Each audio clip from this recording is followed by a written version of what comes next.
പവറിനെ കുറിച്ചായിരുന്നു നമ്മൾ സംസാരിച്ചുകൊണ്ടിരുന്നത്. അതായത് ദി 48 ലോസ് ഓഫ് പവർ എന്ന റോബർട്ട് ഗ്രീനിന്റെ പുസ്തകത്തെക്കുറിച്ച്. അതിലെ 12ാമത്തെ അധ്യായത്തെക്കുറിച്ചാണ് നമ്മൾ ഇന്ന് സംസാരിക്കുന്നത്.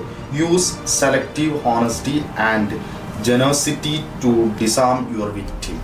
അതായത് പറഞ്ഞു വരുമ്പോൾ നമ്മുടെ വിശ്വാസം, അല്ലെങ്കിൽ നമ്മൾ പലരോടും നമ്മുടെ ഒരു സത്യസന്ധത അല്ലെങ്കിൽ നമ്മുടെ ഒരു കാര്യക്ഷമത ഒക്കെ പലപ്പോഴും കാണിക്കുമ്പോൾ, അല്ലെങ്കിൽ നമ്മുടെ ജീവിതത്തിൽ അത് പ്രാവർത്തികമാക്കുമ്പോൾ പലപ്പോഴും പലർക്കും അത് വിശ്വാസത്തിൽ എടുക്കാൻ സാധിക്കുന്നില്ല. നമ്മളിൽ നിന്നും പലരും പ്രതീക്ഷിക്കുന്ന അല്ലെങ്കിൽ അത് കാക്ഷിക്കുന്നവരിലേക്ക് നമ്മൾ അത്രമാത്രം പ്രൊഡക്റ്റീവ് ആവുന്നുണ്ടോ, എന്നാൽ അതിനു വേണ്ടി നമ്മൾ അത്രയും എഫേർട്ട് വിടുന്നുണ്ട്. പക്ഷെ അതിൻ്റെ റിസൾട്ട് കാണാതിരിക്കുമ്പോൾ നമ്മളിലുണ്ടാകുന്ന സത്യസന്ധത പലപ്പോഴും ചോദ്യം ചെയ്യപ്പെടുന്നു.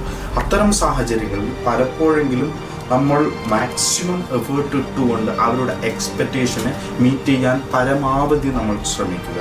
അതേപോലെ തന്നെ പലപ്പോഴും നമ്മുടെ കൂടെ നിൽക്കുന്നവർ വല്ല പ്രശ്നത്തിലോ പ്രയാസത്തിലോ പ്രതിസന്ധികളിലോ ഉണ്ടാകുമ്പോൾ അവരുടെ പ്രശ്നങ്ങൾക്ക്, അല്ലെങ്കിൽ സാമ്പത്തികമായി ബുദ്ധിമുട്ട് അനുഭവിക്കുന്നുണ്ടെങ്കിൽ സാമ്പത്തിക സഹായം, അല്ലെങ്കിൽ മറ്റേതെങ്കിലും തരത്തിൽ മാനസിക സമ്മർദ്ദം അനുഭവിക്കുന്നുണ്ടെങ്കിൽ ഒരു ആശ്വാസവാക്ക് അങ്ങനെ കൊടുത്തുകൊണ്ട് വേണം നമ്മൾക്ക് ഇത്തരത്തിലുള്ള ആൾക്കാരോടുള്ള ഒരു സമീപനം, ആ ഒരു വിശ്വാസ്യത അവരുടെ മനസ്സിൽ നിന്ന് നമ്മൾ കവർന്നെടുക്കാൻ.